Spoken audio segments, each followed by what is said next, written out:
Dios les bendiga una vez más con ustedes para compartir sobre la palabra de Dios.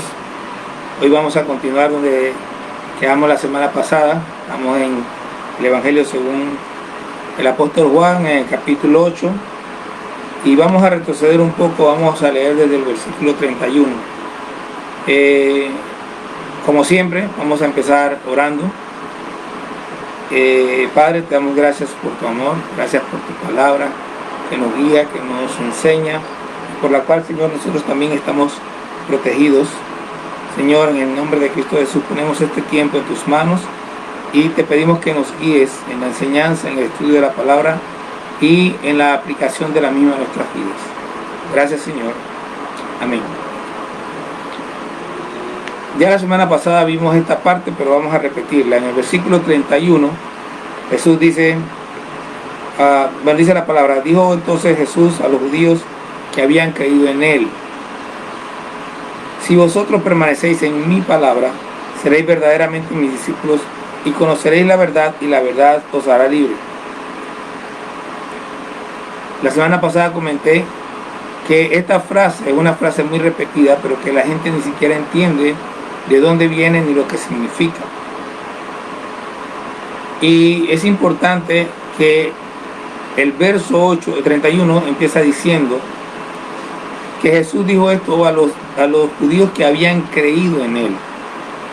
No importa si usted es judío o no judío. Si usted cree en Jesús, si usted ha creído en Jesús, Jesús le exhorta, le anima a permanecer en su palabra. ¿Qué significa esto? Bueno, usted creyó en Jesús porque escuchó una palabra. Esa palabra que escuchó, que lo guía a Jesús, esa palabra debe conservarla. Sin embargo, en su caminar diario hay muchas otras cosas. Hay muchas cosas que aprender. Y la idea es que usted y yo y todos nosotros vayamos aprendiendo lo que la palabra de Dios dice y enseña para aplicarlo a nuestras vidas. Entonces usted y yo debemos ir aplicando a nuestras vidas lo que la palabra de Dios nos va enseñando. Y si nosotros permanecemos en la palabra de Dios, en la palabra de Jesús, esa palabra nos va a hacer libre. En este momento empieza una conversación entre Jesús y los judíos, donde ellos empiezan diciendo que no son esclavos, y Jesús les explica a ellos y les dice que el que peca es esclavo del pecado. Uno de los sentidos que tiene esta revelación, esta palabra de Jesús, es que la palabra de Jesús nos hace libre del pecado, de tal manera que una persona que permanece en la palabra de Jesús no anda pecando. El mismo apóstol Juan, allá en la primera carta de Juan, él dice que el que está en la palabra, el que es cristiano, el que ha creído en Jesús de verdad, no peca, no practica el pecado.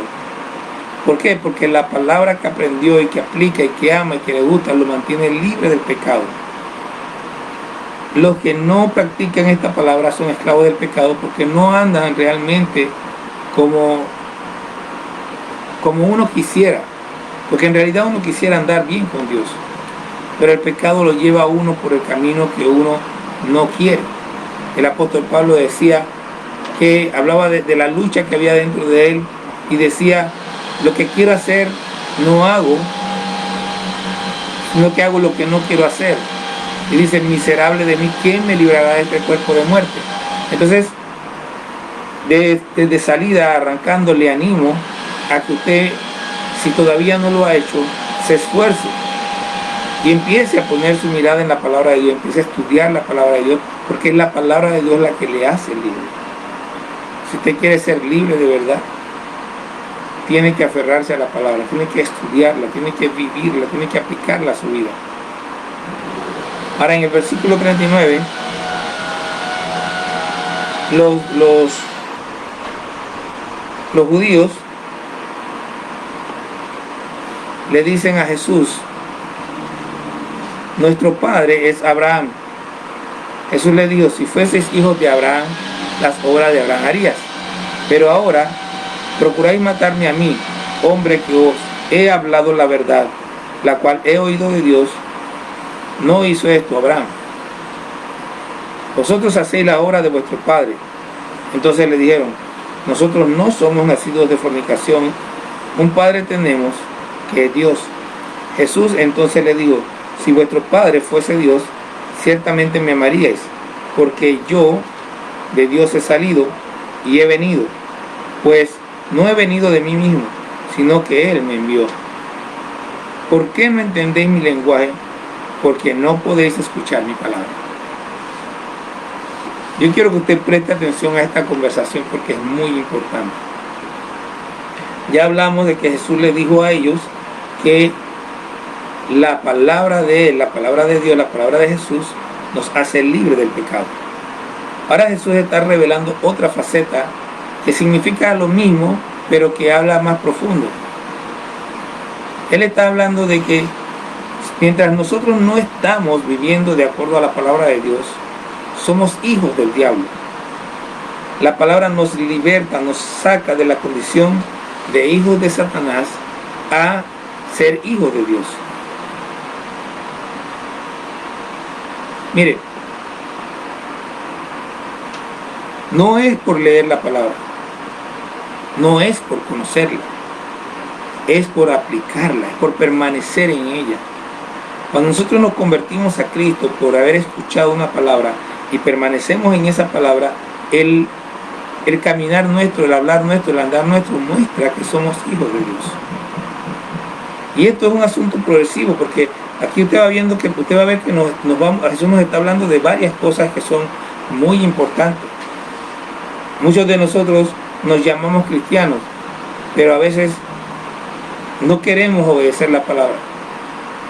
Algunos decimos somos cristianos, pero decimos no entendemos la palabra. Y yo quiero leerle el último versículo que acabo de leer, porque Jesús le dice a ellos, ¿por qué no entendéis mi lenguaje? Les pregunta, y luego les dice, Jesús contesta, porque no podéis escuchar mi palabra. Hay gente que va a la iglesia, por ejemplo, y se incomodan escuchando la palabra. Hay gente que abre la Biblia y se incomoda leyendo la Biblia. Y yo quisiera llamar la atención sobre este asunto.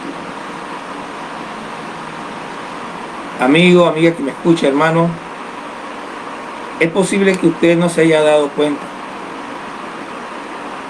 Pero si usted le incomoda la palabra, si usted va a la iglesia y le da sueño en la predicación, si usted cuando está en la predicación o en la lectura de la palabra se siente aburrido, entonces usted tiene que empezar a pedirle a Dios que le ayude. Porque la persona que, los que somos de Dios, amamos su palabra. No nos incomoda la palabra de Dios. Al contrario, nos alienta, nos da ánimo. Aún las que son palabras muy difíciles, porque hay veces que la palabra de Dios nos llama la atención de una manera fuerte. Y nosotros quedamos sacudidos, pero amamos esa sacudida porque nos ayuda a permanecer firme, a mantenernos en el camino de Dios. Se lo voy a leer de nuevo. ¿Por qué no entendéis mi lenguaje? Hace unos años me encontré con un amigo. Mi amigo se acababa de jubilar, teníamos ya un par de meses que no nos veíamos. Yo lo veía frecuentemente porque él trabajaba en el lugar donde yo compraba insumos para el trabajo que hago de electrónica, de computadoras. Y llegué y no lo veía, entonces me lo encuentro un día en un supermercado y estamos conversando y le pregunto, o sea, ¿conversas con Dios? ¿Hablas con Dios? Y él me dijo, yo a veces leo la Biblia. Entonces empiezo a hablarle a él y a explicarle cuál es la importancia de la Biblia. Y yo le digo, porque a veces la gente quiere leer la Biblia y quiere aprenderla, quiere entenderla todo en automático. Pero le digo, suponiendo que yo estoy hablando contigo en chino, ¿tú me entenderías? Me dice, no. ¿Qué tendrías que hacer para poder entenderme cuando yo hablo en chino? Me dice, estudiar. Bueno, Ese es el problema que tiene mucha gente. El lenguaje de Dios es la Biblia. Y quieren entender el lenguaje de Dios nada más con abrirla. No, tienes que estudiarla. Estudiar la Biblia te va permitiendo a ti entender cómo Dios habla, te va permitiendo entender lo que Dios dice y cómo habla. Entonces, si Jesús te pregunta, ¿por qué no entendéis mi lenguaje? Podrás decir, no, Señor, yo te entiendo. Yo soy tu discípulo, tú me has liberado del pecado. Tú me sacaste del mundo donde estaba perdido a merced del diablo. Y yo hoy entiendo tu palabra. Y la puedo escuchar y me encanta, me gusta, me agrada. Ahora Jesús se la suelta así. Vosotros sois de vuestro padre el diablo, y los deseos de vuestro padre queréis hacer. Él ha sido homicida desde el principio y no ha permanecido en la verdad, porque no hay verdad en él. Cuando habla mentira, de suyo habla, porque es mentiroso y padre de mentira. Jesús habla de tres cosas del diablo aquí. Habla de los deseos del diablo. Dice, vosotros sois de vuestro padre y los deseos de vuestro padre queréis hacer. Y él revela dos deseos de Satanás. Primero, el matar. Dice, él ha sido homicida desde el principio. A veces pensamos nosotros que matar simplemente es quitar la vida. Pero no, nosotros matamos de muchas maneras. En este caso sí, ellos querían quitarle la vida a Jesús. Pero en ocasiones nosotros matamos a una persona con palabras hirientes, con desprecio, con malas acciones. Todas estas son cosas que el diablo hace. Y dice que él es padre de mentira. Si usted está diciendo mentiras, deje eso, renuncie a eso. Porque Jesús está diciendo que el mentiroso es hijo del diablo. Vuélvase a Cristo y cambie su manera de ser, su manera de vivir, y decídase no mentir más. Y pida la ayuda al Señor, que Él le fortalezca para poder dejar de ser lo que usted no quiere ser. Otra cosa que hace el diablo: a mí, porque digo la verdad, no me creéis. ¿Quién de vosotros me redarguye de pecado? Pues si digo la verdad, ¿por qué vosotros no me creéis? El que es de Dios, las palabras de Dios oye. Por esto no la oís vosotros, porque no soy de Dios. Uy, qué duro.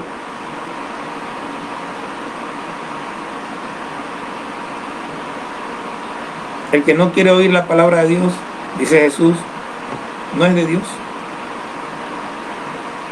Satanás no le gusta la mentira. A Satanás le gusta mantener a la gente engañada. Y la única manera en que usted se puede liberar de eso es conociendo la verdad. Por eso es que acá en el 8 el Señor Jesús dice, y conoceréis la verdad, y la verdad los hará libre, en el versículo 32. Es necesario que nosotros entendamos que solamente la palabra de Dios, el conocerla y mantenernos en ella, nos hace libre. No se trata de estar en prisión o estar libre en la calle. No se trata de que estemos en cuarentena o que podamos salir libremente. El apóstol Pablo y Silas estaban presos físicamente, pero eran libres y podían cantar y adorar a Dios y orar con libertad en la cárcel. Y su libertad hizo que esa cárcel se abriera. La libertad del apóstol Pablo era tal que cuando él está preso y escribe a la iglesia de los filipenses, a la iglesia de Filipos, les habla con tal libertad que lo que hace es animarles a ellos. Él es el que está preso y está animándoles a ellos: regocíjense, gócense. No recuerdo cuántas veces le dicen esa carta corta: gócense, regocíjense, gócense, estén alegres. Y él era el que estaba preso. Eso es libertad. No tiene que ver con que esté enfermo, con que esté sano, con que esté en la cárcel o con que esté libre. El que es libre en Cristo es libre donde quiera que esté. Y la libertad viene por conocer la palabra de Dios y por aplicarla a nuestra vida. Seguimos leyendo. Versículo 48. Respondieron entonces los judíos y le dijeron: ¿no decimos nosotros que tú eres samaritano y que tienes demonio? Respondió Jesús: yo no tengo demonio, antes honro a mi Padre y vosotros me deshonráis. Pero yo no busco mi gloria, hay quien la busca y juzga. De cierto os digo, que el que guarda mi palabra nunca verá muerte. Vea, ellos tratan de insultarle. Una de las formas en las que el diablo trata de apagar muchas veces la verdad es con insultos, es tratando de hacer sentir mal a la gente. Pero cuando una persona sabe quién es, como el caso de Jesús, él sabía quién era, los insultos no tienen ningún efecto. Como decía una persona que conozco, te pueden decir hasta perro muerto y le da igual.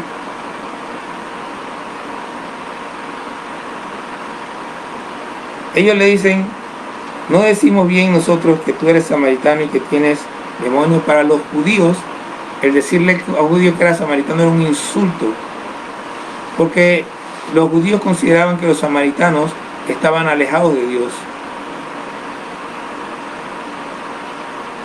Era como llamarlos gentiles, y para los judíos también es una ofensa. Y rematan diciéndole que tiene demonios. Jesús les dice a ellos que él no tiene demonio. Si yo tuviera demonio, y estoy parafraseando, no honraría a mi Padre como ustedes lo deshonran al deshonrarme a mí. O sea, el versículo 49 más o menos eso es lo que significa. Al ustedes decir estas cosas que me están diciendo a mí, están deshonrando a mi Padre, están deshonrando a Dios. Pero yo no busco mi gloria, hay quien la busca y juzga. O sea, yo no busco glorificarme a mí mismo. Una de las cosas hermosas de Dios es la relación armónica que existe entre el Padre, el Hijo y el Espíritu Santo. Cada uno busca la honra del otro, busca glorificar a otro. Jesucristo dijo más adelante en este mismo libro que él había honrado al Padre.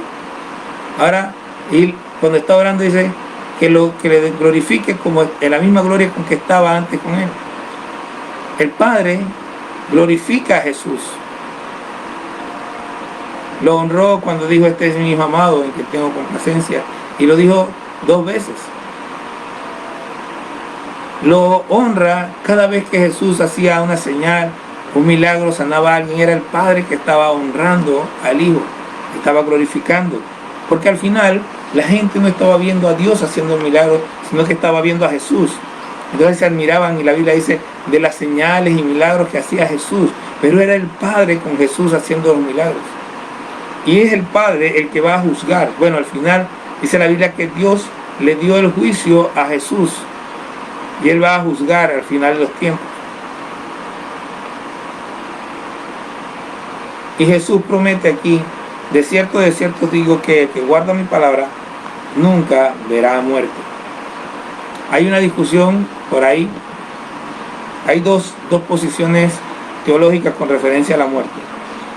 Una piensa que cuando la gente muere queda en stand-by. Bueno, son 3. Una piensa que cuando la gente muere desaparece, murió y no hay más nada. Otra piensa que quedan en stand-by en la tumba, y cuando venga Cristo van a resucitar y van a continuar la vida. Y la otra dice que ellos en este momento o están en el Hades sufriendo, o están con Dios en el cielo. Yo creo esta última, porque este versículo es una de esas razones. De cierto digo que el que guarda mi palabra nunca verá muerte. ¿Qué es la muerte? La muerte es separación, en este caso separación del alma y el cuerpo. Pero Jesús no está hablando de la separación del alma y el cuerpo. Jesús está hablando de la separación eterna entre el hombre y Dios, entre el alma del hombre y Dios. Y dice Jesús que el que cree en él nunca estará separado de Dios. nunca estará, desde mi punto de vista, en stand-by, sino que una vez que muere, va a estar en la presencia de Dios. Pero eso es para los que buscamos de Él, para los que nos afirmamos en su palabra, para los que vivimos de acuerdo a su palabra, para los que estamos en su palabra. Si usted quiere tener esta promesa, tiene que afirmarse en la palabra y vivir en la verdad, porque solo de esa manera es libre. Entonces los judíos le dijeron: ahora conocemos que tiene demonio. Abraham murió y los profetas, y tú dices: el que guarda mi palabra nunca sufrirá muerte. ¿Eres tú acaso mayor que nuestro padre Abraham, el cual murió y los profetas murieron? ¿Qué te haces a ti mismo? Una de las cosas que hace difícil para una generación el notar las bendiciones que Dios le da es el aferrarse a las cosas pasadas. Allá en Isaías 43, el Señor dice: no mires a las cosas pasadas ni las traigas a la memoria, porque yo hago cosas nuevas. El acordarnos de las cosas pasadas es solo una referencia para nosotros entender las cosas que se deben hacer y las cosas que no se deben hacer. La Biblia misma nos anima a nosotros y nos dice que las cosas que se escribieron antes se escribieron para nuestro entendimiento, para que nosotros sepamos y aprendamos, pero no para que nos aferramos a ellas. Abraham fue un hombre de Dios, Moisés fue un hombre de Dios, David fue un hombre de Dios, pero eso, pasaron. Ellos tenían la promesa del Mesías, y yo estoy casi seguro que estos judíos, sobre todo los fariseos, sí entendieron que Jesús era el Mesías, pero para ellos eran más valiosas las cosas de la tierra que las cosas de Dios. Tenga cuidado de qué cosas elige, cuáles son sus prioridades, qué es lo más importante para usted. Porque si Dios no es lo más importante para usted, bueno, le tengo la mala noticia de que hasta que no cambie esa posición, está en su vida en peligro. Está en peligro de muerte eterna. En el libro de Apocalipsis habla de la muerte segunda. Y dice que son bienaventurados los que no tienen parte en la muerte segunda. Y los que no tienen parte en la muerte segunda son los que permanecen en la palabra, que son libres por la palabra.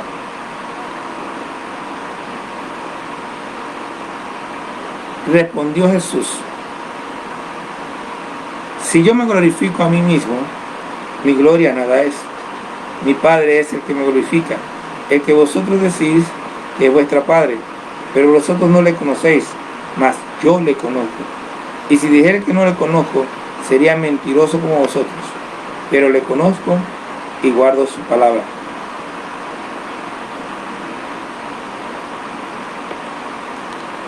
Si yo me glorifico a mí mismo, mi gloria nada es. Como les dije hace un rato, cada acción de Jesús, cada señal, cada milagro, cada enseñanza, era el Padre glorificando a Jesús, era el Padre diciendo: este es mi Hijo. Los alguaciles que fueron a arrestarlo en el capítulo anterior dijeron: ningún hombre ha hablado como este hombre. Los judíos en la fiesta dijeron: cuando el Mesías venga, hará más señales de las que éste ha hecho. No hay en la Biblia ni fuera de la Biblia ningún hombre que haya hecho las señales que Jesús hizo. Y no hay en la Biblia ni fuera de la Biblia hombre alguno que haya dicho profecías que se hayan cumplido tan exactamente como la de Jesús. De hecho, las profecías de la Biblia se cumplieron exactamente. Pero Jesús nos ha dado profecías y que se están cumpliendo y que se han cumplido exactamente. Entre ellas, la destrucción del templo en Jerusalén.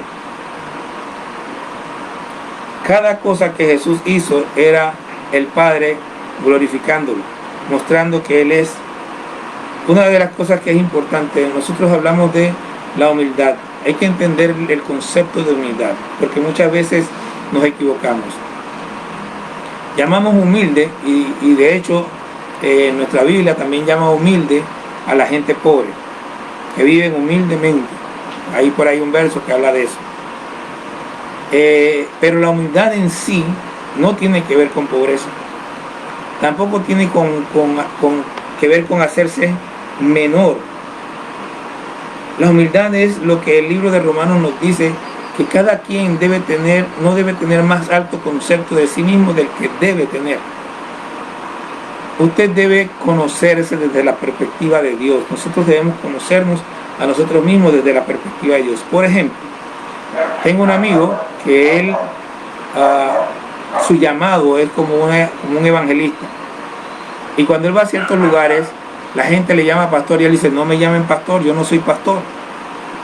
Porque él sabe que Dios no lo ha llamado a él a un pastorado. Por lo tanto, si él se deja entrar en esa onda de pastor, él está mintiendo. Ahora, Dios a mí sí me ha llamado a un pastorado. No importa si tengo las mejores características de pastor o no, Dios me llamó a mí a eso. Así que cuando la gente me dice pastor, yo no me enojo ni digo nada, porque a mí sí me llamaron a eso. Entonces, es entender quiénes somos. Jesús sabía quién era. Y por lo tanto él dice que si él no dijera que conoce a Dios, estaba mintiendo. Él conocía a Dios, por lo tanto él podía decirlo, y si decía que no, entonces mentía para agradarlo a ellos, no iba a hacer eso. Jesús nunca sacrificó la verdad por absolutamente nada. El versículo 56 dice, Abraham, vuestro padre, se gozó de que había de ver mi día, y lo vio, y se gozó. Entonces le dijeron los judíos, ¿aún no tienes 50 años y has visto a Abraham? Jesús les dijo, de cierto digo, antes que Abraham fuese, yo soy. Tomaron entonces piedra para arrojárselas, pero Jesús se escondió y salió del templo, y atravesando por en medio de ellos, se fue.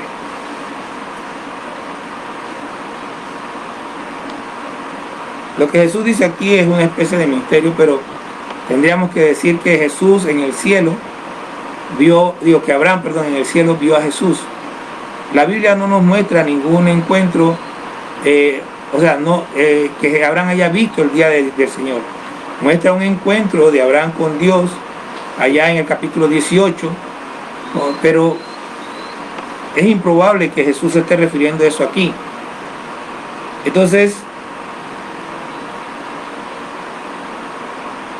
Jesús le dice, de cierto os digo, antes que Abraham fuese, yo soy. Hay un mito por ahí que dicen algunas personas, y hablan de María como madre de Dios. Esto es algo un poco difícil de explicar, sobre todo para los que no entienden, pero María nunca puede ser madre de Dios. Es cierto que María es madre de Jesús y es cierto que Jesús es Dios. Pero Jesús también era un hombre que vino a través de María y del cual María fue madre. Pero ¿cómo María puede ser madre de alguien que existe desde mucho antes que existiera? ¿Cómo María puede ser madre de quien la creó? No es posible. María no es madre de Dios. Y como le dije, esto es difícil de explicar y más difícil de entender para aquel que no conoce a Dios, aquel que no está centrado en la palabra de Dios. María es madre de Jesús, pero no es madre de Dios. Dios la creó a ella. Jesús siempre habló de su Padre. Y cuando se refirió a María, decía mujer. Porque él sabía de dónde venía y quién era. No puedo andar más en esto, solo quiero que usted sepa. Si alguna vez usted ha soltado esa expresión y si lo cree o lo creía, sepa que es un error. María no es madre de Dios. Hay un Dios en tres personas: el Padre, el Hijo y el Espíritu Santo. Y Dios existe desde siempre y existirá por siempre. María murió hace cerca de 2000 años.